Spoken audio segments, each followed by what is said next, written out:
Bismillahirrahmanirrahim. Assalamualaikum warahmatullahi wabarakatuh. Izinkan saya memperkenalkan diri. Nama saya Alia Nur Azizah dari Prodi Farmasi, Fakultas Matematika dan Ilmu Pengetahuan Alam, Universitas Islam Bandung. Pada kesempatan kali ini, saya akan mempresentasikan terkait dengan penelitian saya yang berjudul Formulasi Scooby atau Symbiotic Culture of Bacteria and Yeast dari raw kombucha berdasarkan perbandingan media pertumbuhan berupa larutan gula dan larutan teh gula. Kombucha merupakan teh hitam yang telah dilarutkan dengan gula dan telah difermentasi menggunakan campuran ragi dan bakteri.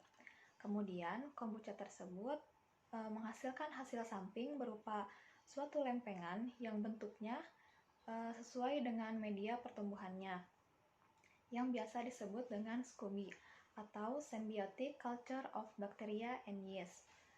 Menurut jurnal dan beberapa penelitian, SCOBY kombucha biasanya tumbuh menggunakan media berupa larutan teh manis.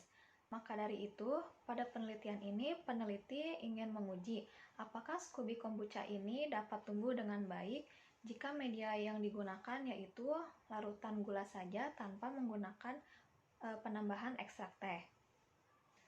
Untuk bahasan selanjutnya yaitu rumusan masalah dari penelitian yang saya buat. Yang pertama itu rumusan masalahnya, berapakah konsentrasi gula yang dapat menghasilkan formula SCOBY yang paling baik dan media manakah yang dapat menghasilkan formula SCOBY yang paling baik. Adapun tujuan percobaan dari penelitian ini yang pertama itu untuk mendapatkan formulasi SCOBY yang baik dari raw kombucha.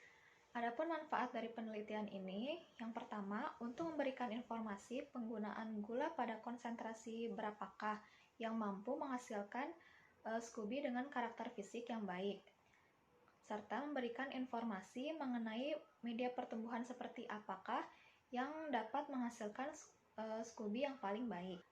Pada penelitian ini, yang pertama itu dilakukan pembuatan raw kombucha. Pada proses pembuatan raw kombucha ini menggunakan dua formula yang berbeda. Formula yang pertama itu media yang digunakan berupa larutan gula saja, dan yang kedua itu menggunakan larutan teh dan gula. Konsentrasi gula yang digunakan dari kedua formula ini sama, yaitu sebesar 25, 35, 45, 55, dan 65%. Kemudian difermentasi selama 14 hari dan diamati pada hari ke-7 dan 14 hari. Pada formula yang menghasilkan SCOBY yang paling baik yaitu pada konsentrasi gula 35%.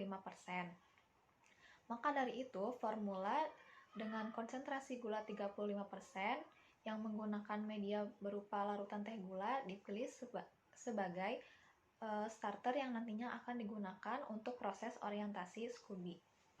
Kemudian selanjutnya adalah prosedur orientasi SCOBY. Kesimpulan yang dapat diambil dari prosedur orientasi SCOBY ini, penambahan ekstrak teh sebagai media pertumbuhan SCOBY terbukti merupakan media yang paling baik untuk pertumbuhan SCOBY. Karena kombinasi teh dan gula merupakan kombinasi pertumbuhan SCOBY yang baik. Selain itu, SCOBY yang dihasilkan pun akan lebih banyak dengan ukuran yang variatif. Prosedur selanjutnya yaitu evaluasi kombucha meliputi uji organoleptik.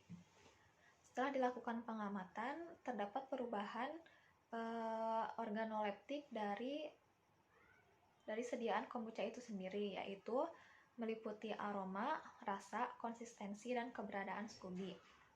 Evaluasi selanjutnya yaitu evaluasi kombucha meliputi uji pH. Setelah dilakukan pengamatan, didapatkan hasil bahwa angka pH menunjukkan nilai yang sama pada tiap perbedaan konsentrasi gula, yaitu pH yang dihasilkan adalah pH 2. Kemudian selanjutnya dilakukan evaluasi SCOBY meliputi uji ketebalan.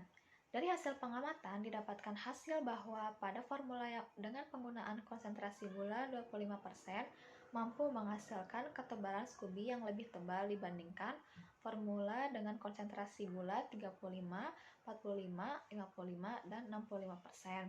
Setelah dilakukan penelitian, dapat disimpulkan bahwa formula terbaik yang dapat menghasilkan SCOBY yang baik yaitu pada formula yang menggunakan media larutan teh gula sebagai media pertumbuhan SCOBY dengan konsentrasi gula yang digunakan sebesar 25%.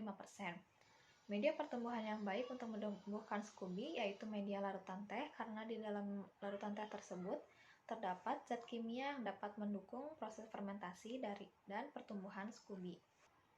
Kemudian, adapun saran yang dapat diberikan pada penelitian ini, saat melakukan proses fermentasi kombucha dan memperoleh SCOBY yang merupakan hasil samping, harus dipastikan bahwa starter atau bahan awal yang digunakan memiliki kadar yang seragam.